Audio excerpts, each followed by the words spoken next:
Este vídeo aqui é um comentário sobre o vídeo da vinda da família real para o Brasil.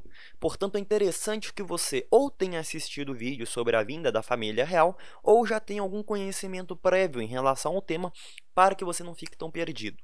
E aqui nós vamos fazer, portanto, uma análise sobre as consequências da vinda de Dom João VI para o Brasil, como também nós vamos fazer uma defesa de Dom João VI.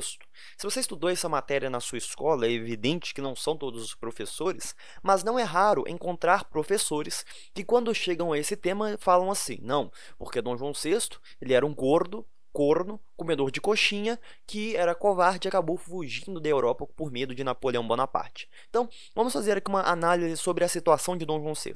Dom João VI, por um lado, tinha como potencial inimigo o maior império da Europa, que era o Império Napoleônico naquele momento.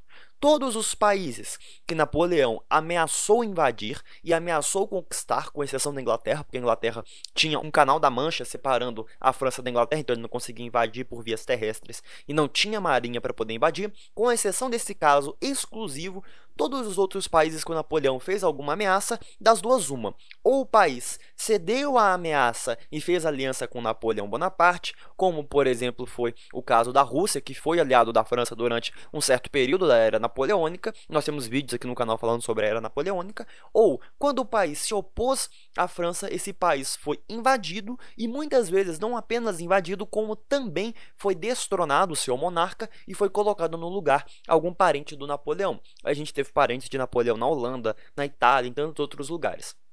Por outro lado, além da França, que nesse momento era uma grande potência, que era praticamente invencível neste momento, nós tínhamos a Inglaterra, com a maior marinha do mundo e que, caso ela se tornasse uma inimiga de Portugal, ela poderia não apenas bombardear Portugal, assim como fez, por exemplo, com a Dinamarca, como também roubar as colônias portuguesas, tanto da África quanto a colônia brasileira, que era naquele momento a mais rica dos territórios ultramarinos portugueses. Então, Dom João VI estava naquele momento num cenário extremamente complexo, e a maneira como Dom João VI conseguiu lidar com esta questão, adiando a sua partida, enganando Napoleão Bonaparte até o momento que ele vem para o Brasil, não é apenas inusitada até aquele momento, como também impressionante.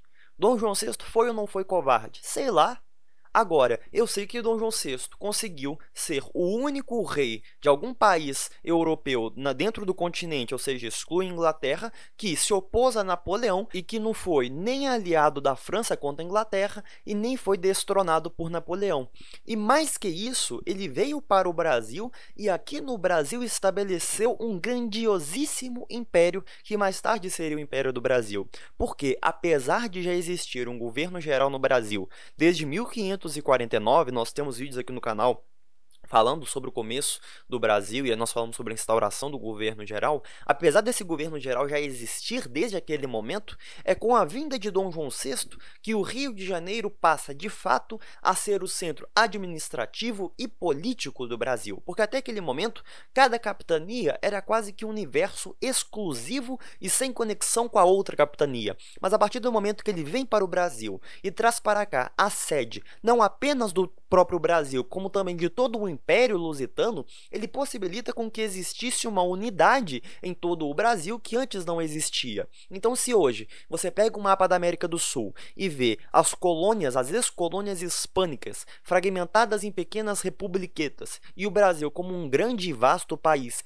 que ocupa quase metade da América do Sul, um dos motivos é por causa de Dom João VI, que fez do Rio de Janeiro o centro de todo este império. Não apenas isso, como também ele possibilitou que existisse do outro lado do Oceano Atlântico, no Novo Mundo, uma semente do Antigo Mundo. Dom João VI, quando ele vem para o Brasil e traz para cá um dos nossos maiores presentes, que é a Biblioteca Nacional, ele possibilita que a cultura ocidental pudesse sobreviver, mesmo que o Antigo Mundo sucumbisse aos ares revolucionários da Revolução Francesa e do próprio Napoleão. Se você bem sabe, a Europa nunca mais iria viver em paz ou viveria como antes meses depois da Revolução Francesa, porque depois da Revolução de 1789, veio a Revolução de 1830, veio revoluções em 1848 e veio uma sucessão de revoluções que fez com que a Europa chegasse onde está hoje. E Dom João, naquele momento, conseguiu fazer com que existisse uma semente do antigo mundo, da antiga cultura, da antiga civilização, além do Atlântico. Então, Dom João VI foi ou não foi covarde? Sei lá. Isso não é o mais importante, isso não é o principal. O principal é que, primeiro, ele sobreviveu a Napoleão Bonaparte, tanto que Napoleão, quando está no seu exílio em Santa Helena, vai dizer que o único que o enganou foi Dom João VI, o príncipe regente português, como também ele cria no Novo Mundo um grande império e ainda faz com que a civilização ocidental, a antiga cultura, pudesse ter raízes no Novo Mundo e não fosse ameaçada pela Europa, que naquele momento estava devastada pela guerra.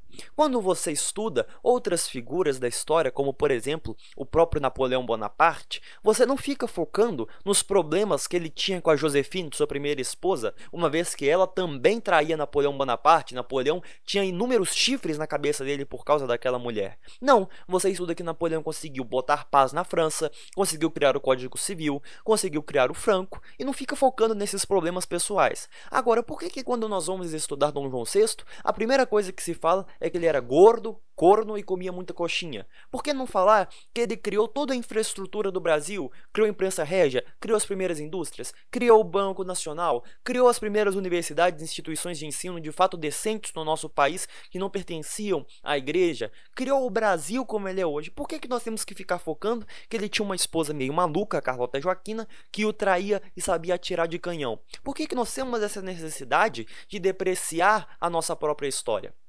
Enfim, é isso que é o comentário que eu tinha para fazer essa defesa de Dom João VI. Foi o homem que, ainda de modo inconsciente, criou o Brasil. Mais tarde, José Bonifácio, Leopoldina e Dom Pedro vão criar o Brasil de modo consciente, mas só conseguirão criar o Brasil como tal, porque Dom João VI, antes, lançou as bases fundantes e unificantes do Brasil, e ele é sim uma figura pela qual nós temos que ter um olhar melhor, porque o seu legado para a história do Brasil e para a história do Ocidente é um legado fantástico.